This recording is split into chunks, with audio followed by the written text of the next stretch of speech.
All right, let's continue this inflation conversation now and maybe its impact on the market with Aaron Gibbs, CIO and president at Gibbs Wealth Management.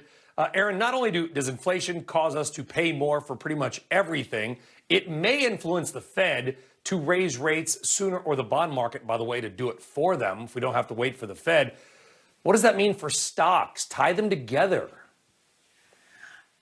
So a couple things. Obviously, financials are taking a harder hit, which is unusual this time, since normally, yield curves and inflation generally is seen as good for banks, but in this case, because it's so far out and it's hitting the economy so quickly, that's hurting them. But I think the biggest impact right now, what we're really seeing is that it's hurting those small caps and mid caps the hardest.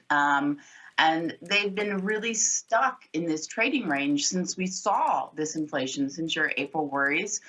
Small caps and mid caps have basically been trading completely flat.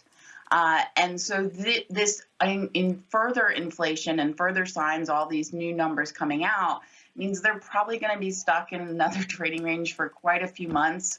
And we may not see them recover into their uptrend and break out of that trading range well until 2022, until we see these worries go away. Because obviously when you're a smaller company, higher interest rates, higher capital costs, those affect you a lot more than when you can more easily process it when you're a larger company or you have a little more inflation protection. So these are the companies that are most vulnerable, and we're going to probably see underperformance for quite a few months ahead. When we say higher rates, too, I mean, let's be clear, we're talking like 2%, which, by the way, would have been lower rates a couple of years ago, Aaron. But higher rates eat valuations. That's part of the problem. It's harder to own a company at 24 times forward earning with rates on the rise. I mean, that's the whole point. Exactly. And that's what it's really about. We talk about, we justify these super high valuations for these stocks, particularly for these smaller cap stocks, as well as the large caps. And all of that needs to come down.